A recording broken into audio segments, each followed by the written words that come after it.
But at the back of my mind, I was sure that I was HIV positive. But of course, even though you might have that at the back of your mind, you still expect a miracle. And the doctor said, I'm saying you're HIV positive. I was seated, but I got a blackout. So the only thing remaining was to die. When I'm on duty, nobody. When the bell is rung, nobody comes. Teacher AIDS is on duty. Teacher AIDS is coming. HIV does not kill. What kills is the stigma and discrimination associated with the virus. So the teachers' union can step in because they have the capacity to mobilize the members. They have networks right to the grassroots level. It is, to me, it is an opportunity because the children will learn that my teacher is HIV positive and I know my teacher is not immoral. So this child will grow up with that kind of attitude and it can reduce the stigma. After that, we sat down, we talked, and we agreed that we were going to live positively.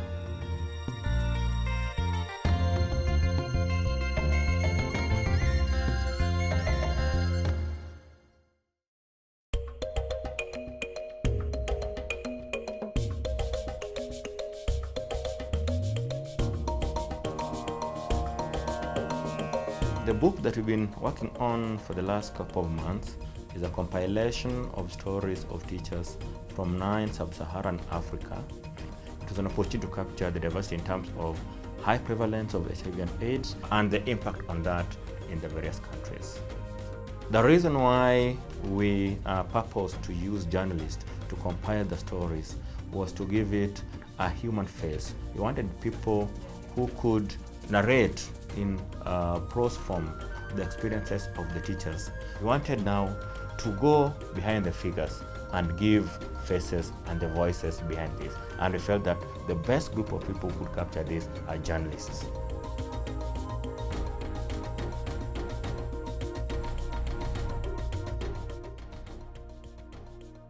I just liked it. Even as a baby, the games we used to play, I was the teacher. And even in primary, the compositions we used to write, what would like to be when you grow up, I was a teacher. So I made sure I realized my dream as a teacher. Good morning, everyone. Good morning, teacher. How are you? Even if you leave your house dull and bored, when you enter the class, they come with all sorts of stories and what happened in their houses, and you have so many cases to solve. Some are pathetic, some are interesting. So that mixing with these innocent children makes life so interesting. Because when you're in school, you are their mother. So at the end of it all, we actually mold this child to be a complete citizen. And that is our joy. Number 9. Some time back in 1998, I gave birth to a child, a very beautiful girl. When she was 1 year old, this child fell sick. So I decided to take her to hospital. I found somebody waiting for me. And she said, your daughter is very much alive, though she's in the ICU, but out of danger. But we need to talk. So she first started by apologizing, but she said that when we checked for her HIV status, your daughter was found to be HIV positive. I was shocked. My daughter HIV positive from where? Because I couldn't imagine the virus could be with me. And she said, now, there are two options. Either the child got the virus from you, but it's not obvious. Or during delivery, the child might have gotten the virus in the labor ward. So I actually consoled myself, it was the latter. It could not be from me. When my husband learned that my daughter was HIV positive, that was where my life actually turned completely. Because the guy did not talk, he stood up, picked the girl and left. When he reached home, he just left the girl there and he went his way. Now from that time, he was no longer the same. So for the next about 3 months, this house was very, very boring, was very, very lonely. It first started with a chronic cough. Then My opportunistic infections came very, very rapidly, very fast. Within about a week, I had lost a lot of weight. And finally, the blow came when I now got a very bad skin rash. My husband came and he said, I want you to go for a HIV test. And I told him I have no problem, I will go. But let us go, both of us. And he said, no, it's you to go. So I went to Aga Khan and drew my blood. When I went to the lab, I was told my results are with the doctor. I think I'm one of the persons who got my results in the worst way possible. There was no counseling, nothing. The doctor just ushered me to a seat and she said, now Beldina, I'm very sorry, but we've just confirmed what we were suspecting. That's how I was given my results. So I asked the doctor, what do you mean? And she said, I'm saying you're HIV positive. I was seated, but I got a blackout.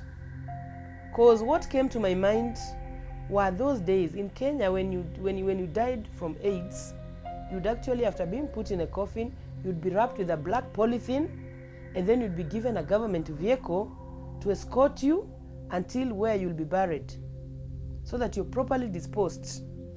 They feared that you would infect people on the way. So that is the picture that came to my mind. Already I was very thin, so the only thing remaining was to die.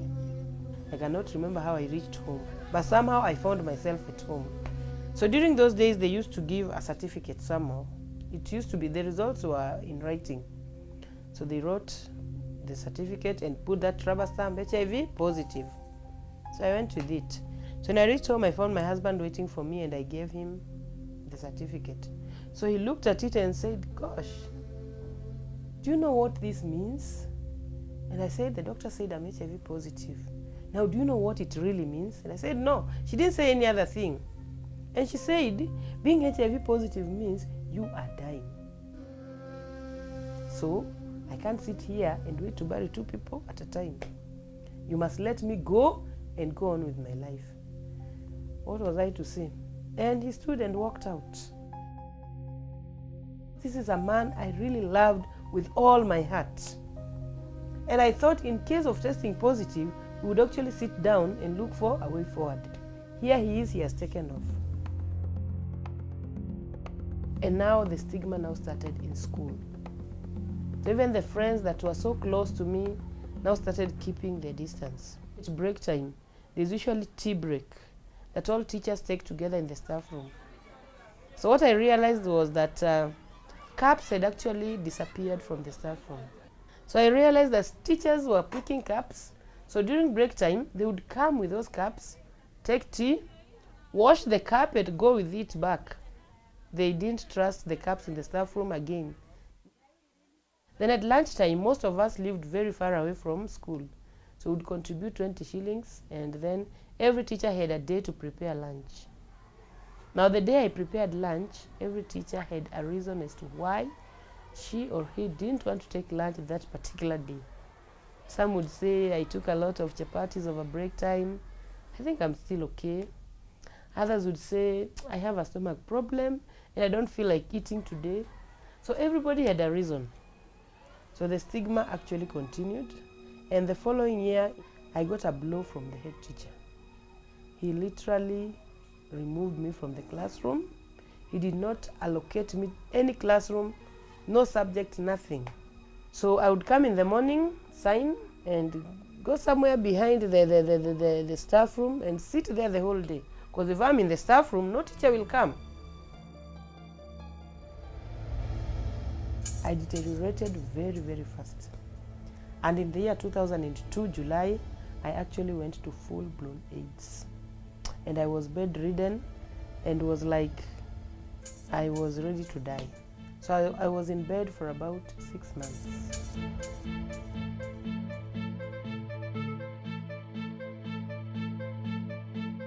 So I landed in Bagavi District Hospital. I stayed in hospital for about 3 days. There was no difference. But I had actually gone to hospital to die. As I was still anticipating death, a certain social worker came along and she had come to visit her patients. So in the event, she met me and asked me where I take my drugs. But I told her I have no idea about drugs. And which drugs are you talking about?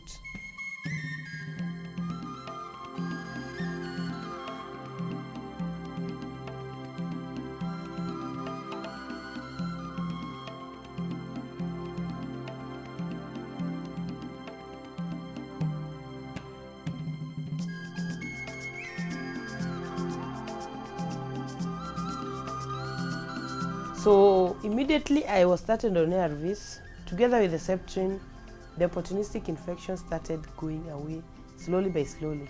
Even this wound just dried up. So 3 months after taking the ARVs, I was fine. In the next 3 months, I was up and about. So ARVs actually gave me back my life. ARVs gave me back my health. And these drugs gave me back my job. So from number 1 to number 4, we are talking about our duty. My life, professional life started in 1997. Immediately I started teaching. I was posted to a girls' school, and there were many challenges. I was still quite young. Before I got married, I might not really describe my lifestyle as having been carefree, but I was not very keen, especially on sexual matters. I would have unprotected sex with my girlfriends. And sometimes in 1999, I had a sexual encounter with my girlfriend, and after that, I developed some skin infection. I had some fever after some time, but it didn't bother me so much. And then when I got married in 2000, we had our firstborn in 2001, and the baby was healthy. She's okay. She's now 6 years old.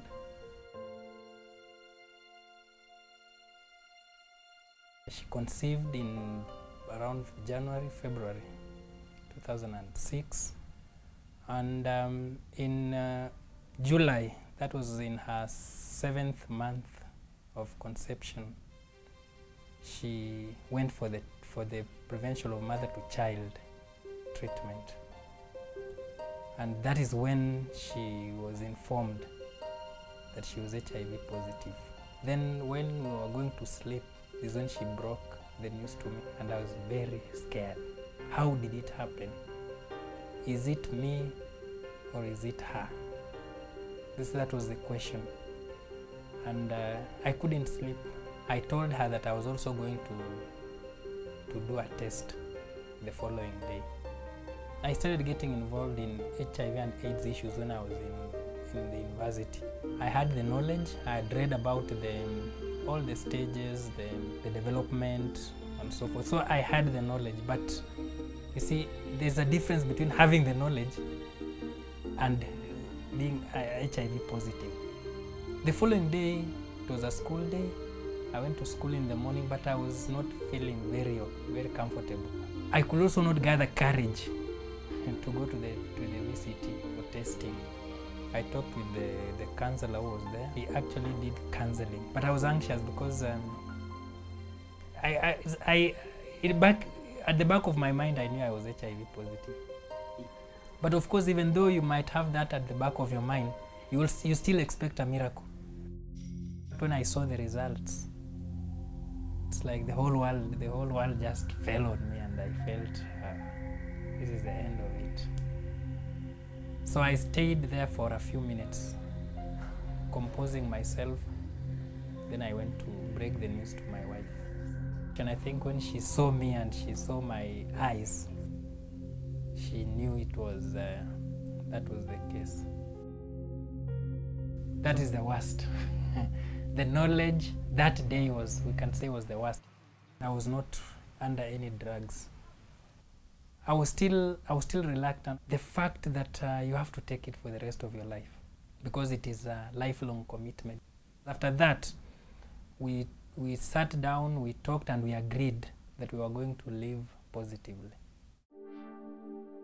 The fear of stigma, that if people knew, how would they relate to me? People have known me for all this long.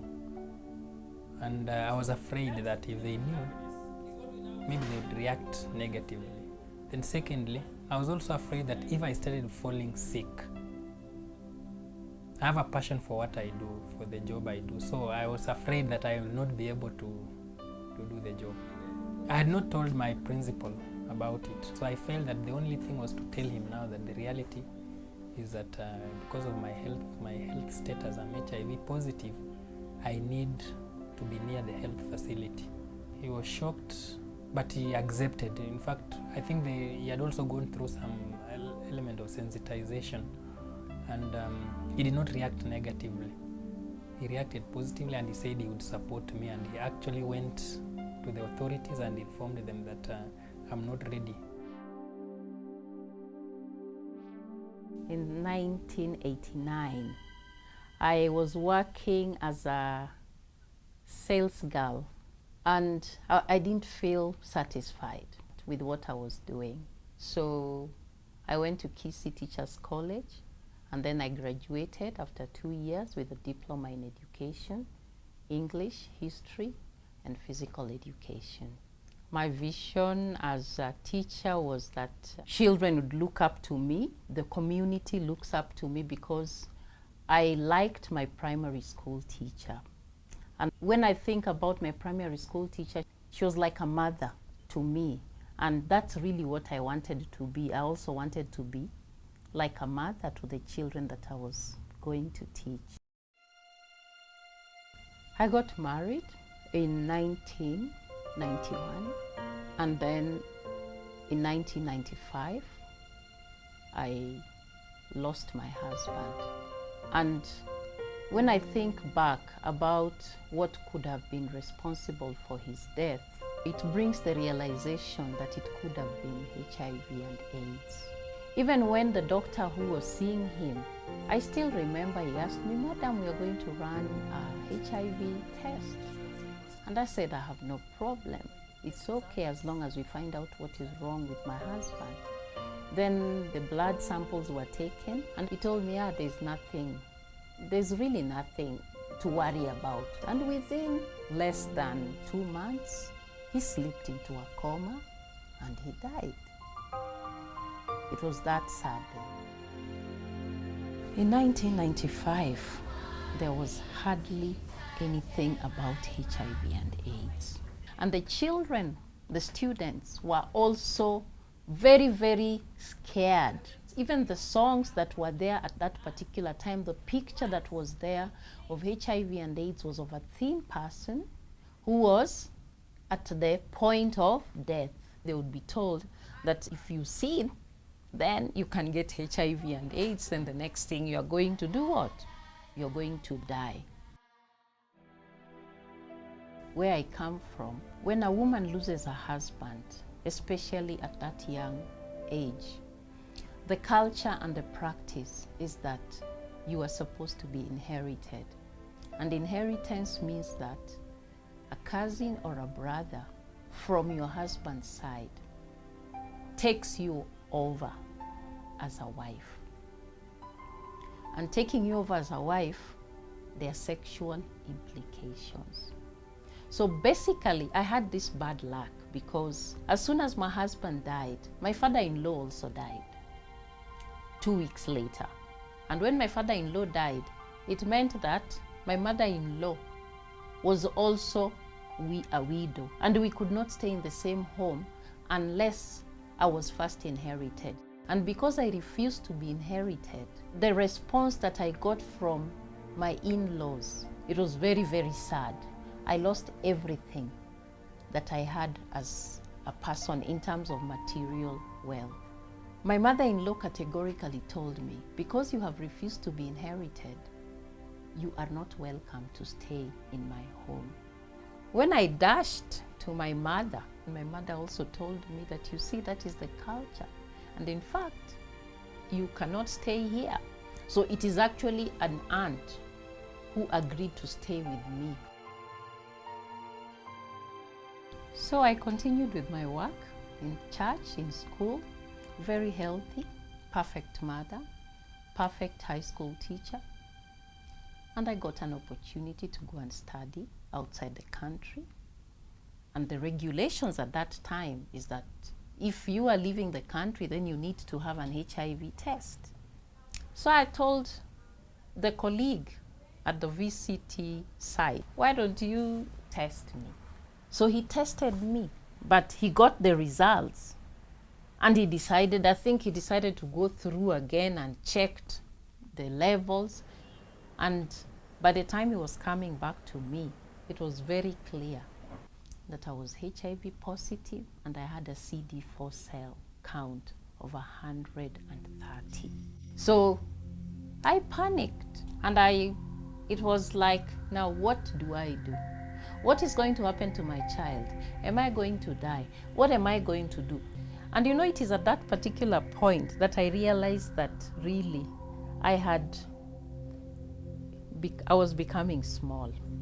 And somehow, even other people can see the problem, but as an individual, you seem to ignore it.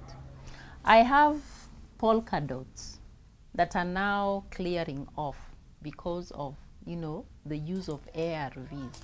They were very dark. And of course that was stigmatizing, and you know, people would ask me, why are your legs so, why do you have so many spots on your legs? But somehow I decided and said, okay, here I am HIV positive. What can I do? And I knew that if I took the medications, then I was going to improve my life. I came to know of my HIV status when I had really wasted. I had lost weight, I had TB, I had grown so thin. I was in hospital on and off. For 3 months I was in the hospital. So I was tested without my knowledge, because actually I was very bad. So I was put on treatment right away because my CD4 was as low as 20. So I was put on ARV straight away. My sister was told about my condition. She was very supportive at that time. So in my school, in my former school, of course I was not performing because I was too weak, coughing. So the parents started complaining. But I had to first of all inform my headmaster. So I told him, please, I would like you to understand me. Of late I've been sick and the doctor told me I have AIDS. And I was crying. So he empathized with me. I thought he was really genuine with me. He left me in his office. He rushed to the staff room. When he got to the staff room, he told the teachers, I have heard it from the horse's mouth. The teachers in turn also went to inform the pupils in class. The pupils went and informed their parents. So anytime I would go to class, the pupils some would jump through the windows, you know. Others would, when I walk in, some would just walk out. When I'm on duty, nobody. When the bell is rung, nobody comes. Teacher AIDS is on duty, Teacher AIDS is coming. So the children they just go into different directions. Colleagues also were no better. I would realize that when I'm the first one to go to take tea, the rest of the staff will not come for that tea, and you just find them making faces, and it's like, so what is the problem? Why are people not coming for tea? That is when I realized there was that discrimination happening. The parents had some parents had withdrawn their children from my class because they thought they could get the virus from that. So all these things, they were really putting me down. So I realized I had to do something.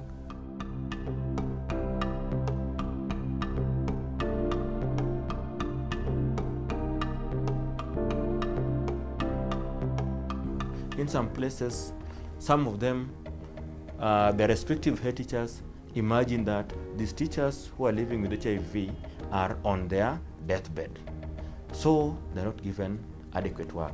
That in itself is, undermining the teachers' confidence, makes them feel that like life is done for us, we're on our way. So that is a sure way of stigma that affects the teachers. So I went back to work. When I reached school, teachers were looking at me with a lot of disbelief because we've never seen anybody who gets AIDS, goes to stage 4, and then resurrects. So that was not AIDS. So I talked to the head teacher and I requested for a staff meeting. So in the staff meeting, I actually disclosed.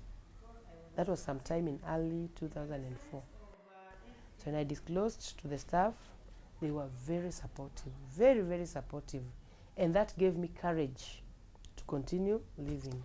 Sunday, Monday, Tuesday, Wednesday, Thursday, Friday, hooray! All right, now our topic today is going to be on the greatest commandment. So from the time I started there, fortunately, I have never fallen sick. Up to date, I have never fallen sick. So I do my course like any other teacher. I perform like any other teacher in the school. When you're taking subjects, I take equal number of subjects. And to me, giving me less subjects is stigma. So when the head teacher says now, when others are taking 34, Beldina, I feel like we should give you 20. And I say no, 27, no. No, I have to take 34 like every other. We are saying that tone is the quality of the voice of the speaker. That anytime you talk, there's a certain quality in your voice. I have never missed classes. I've never reduced my workload. In fact, it increased at some point. One of my colleagues left and I took over his lessons. Apart from coaching lawn tennis, I also coach hockey. I was coaching hockey and I was playing with the students. So my program has never been interfered with.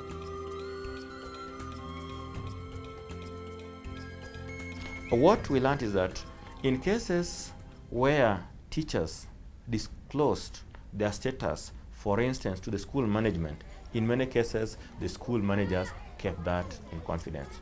Of course, there are also cases where the school teachers, could carelessly talk about so-and-so's condition when they're not disclosed. Now, when you go to the letter, It is improving a bit, but it has been a big challenge because the health sector was not prepared for this HIV and AIDS. So the counselors they have are not well trained. The government also was not sure about how to handle this HIV and AIDS because someone is taken through counseling for 1-2 weeks and then you are told to come and cancel. The other issue of confidentiality that was coming, which may not relate to teachers but relate to the children. The children in school, some of them are also infected. So there are cases in which teachers know the condition of children. But sometimes when those children are having conditions, teachers carelessly say, we know you're dying. Those careless kind of talks. So this breaches the principle of confidentiality in relating to those who have not disclosed or those who have disclosed to a certain group of people and not want their condition to be disclosed publicly.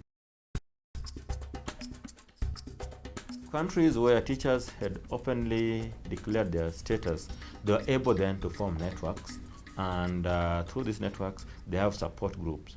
The support groups are important in several ways. One is that it gives a forum just for sharing experiences, and as they always say that there's safety in numbers. Secondly, there are also material support. From this, they're able to get some supplementary income, which they can use, to get more in terms of nutrition, get drugs, and generally lead a healthy life. So I sat down one time and asked myself, now what was killing me in 2002? Was it the virus? And I realized, no, I still have the virus. How comes I'm not dead? And I'm getting stronger every other day. So I realized that HIV does not kill. What kills is the stigma and discrimination associated with the virus. That's when I got up very strongly and I decided to fight stigma, and I started with schools, and primary schools in particular.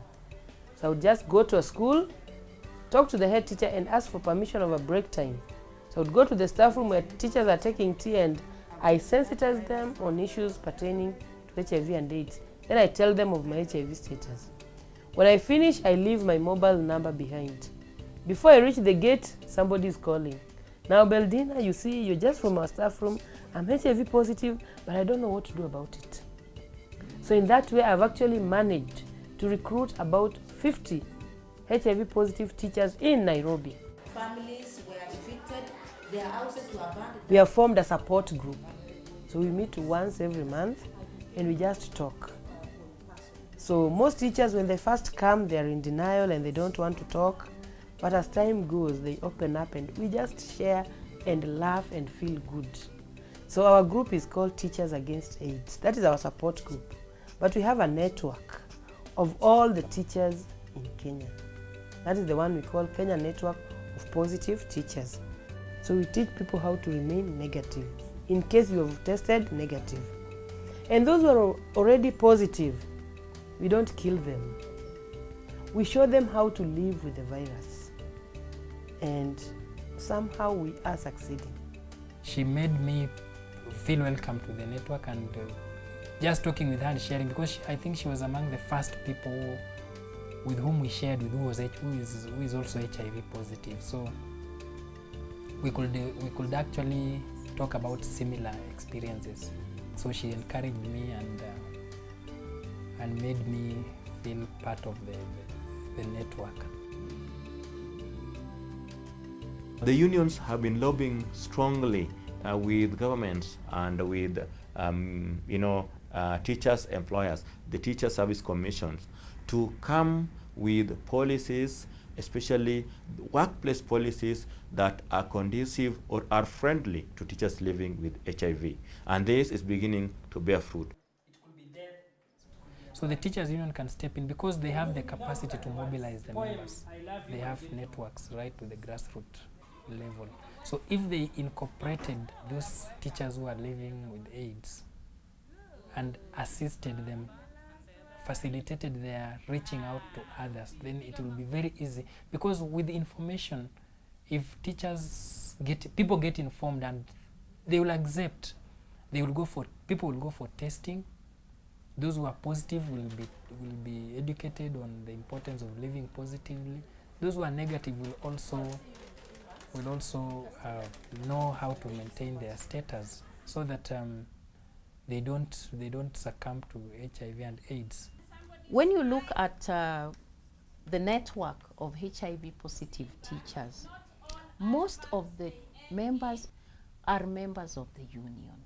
And normally when a teacher has a problem, especially when it is related to work, there is a tendency that teachers would move towards the union for support. And with HIV and AIDS, the pattern is very classical. A teacher who is very vibrant, a teacher who has been doing sports, out of the blues, just decides to withdraw from sports, comes, teaches, goes away. Now, when they are sick, if they do not want to disclose, then they stay away. So the next thing that happens is that they are interdicted, because the teacher's code of regulation is that if you miss work for a certain number of days without giving information to your immediate supervisor, then you get your salary stopped. And when they withdraw, what brings them back to life is when maybe they get a letter inviting them to come for a discipline case. And that is now maybe when they run to the union that I have a what? I have a problem. And then of course when these issues are now discussed, then you realize that the issue is not really absenteeism, but the issue is HIV and AIDS. First, whenever they went for the test, and this is what they were telling us, that there was always the stage of denial. And we see that in all the cases, the teachers we interviewed had overcome that stage of denial and were in that stage of saying, we are here to live, we want to fight on, and not only that, we want to be vessels for communicating messages on HIV and AIDS to help against infection or help those who've been infected to cope with their condition. What happens is that people imagine that when you don't know about your status, you can live longer because you are ignorant.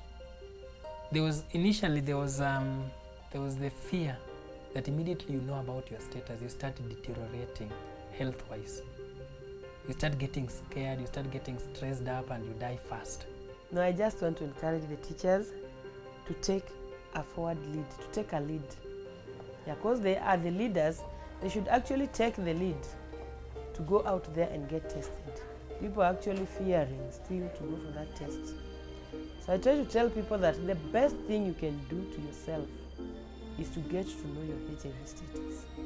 Because once you know whether you're positive or negative, then you have control over your life. That testing HIV positive is not a death penalty. The fact that you've tested HIV positive does not mean that you are dying. That is one. Testing HIV positive is simply a new start in life. Teachers who have come up openly they've been able to live positively, and not only that, they've been able to sensitize their fellow teachers, parents in schools where they teach, and the children they teach about HIV and AIDS. And I think that's a very, very positive move. What has come very important is formation of support groups. So a few of the teachers we have reached, although not many of them are public about their HIV status, but at least they are accessing VCT services, they are accessing care, and that makes us very happy, and they are productive. At least they've gone back to work, and they're able to produce.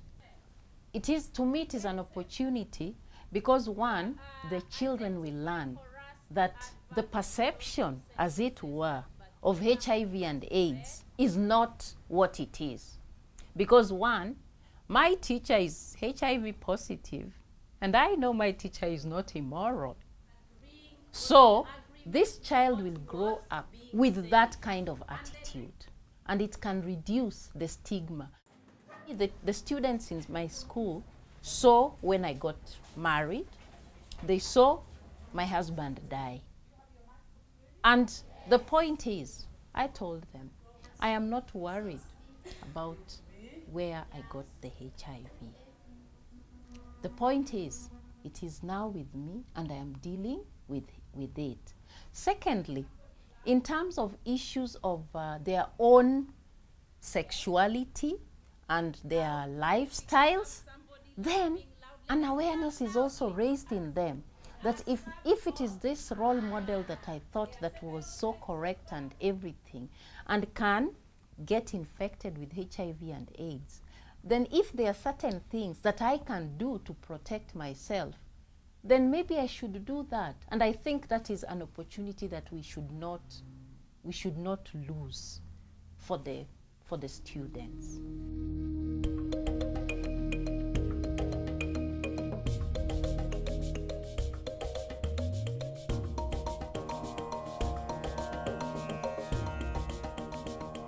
If people who are positive can actively involve themselves in everyday life, just live life as normally as it is, it will be very easy for the message to be communicated. Sometimes when you tell them that I've been positive for the last 1 year or 2 years, I've lived positively for they don't believe it. But gradually they start accepting it, because you tell them that, you see, 2 years ago I was diagnosed HIV positive, but I'm here healthy. Have you ever seen me miss my work? They realize that they haven't, so it is not the end of life for them. When you look back, what HIV and AIDS was in 1995 is not what it was in 2003, and it's certainly not what it is today. Thank you very much. There are so many developments, there are so many interventions that are there. So there are numerous sources of support that are available. Young teachers are coming up. Tomorrow when I'm not there, at least I'm happy that whatever I have built, there are other people who will pick up the battle and shoulder on with the journey. I'm very happy about that. I decided I'm going to live until that day that God actually designed for me to live on this earth. So after the counseling, I realized that once you're HIV positive, the virus does not leave you. So I sat down with the virus at one time. I put it there and I said, now let us talk. Yes, let us talk now that you're here. So we talked with the virus and we made a memorandum of understanding with the virus in me. And we actually agreed now, our MOU was nobody should kill the other. Because I'm also in a position to kill the virus, by the way. If I commit suicide today, the virus in my body will automatically die. So we agreed, let us just live in harmony. Because you've come and you're not going. I'm not going, so I actually live in harmony with my virus. So I told the virus, I'm not going to terminate my contract with TSC because of you. I have to work until retirement. So I told the virus that pension is for me, not for those in-laws of mine who stigmatized me. I have to live, work, and get my pension. So together with the virus, we are going on quite well.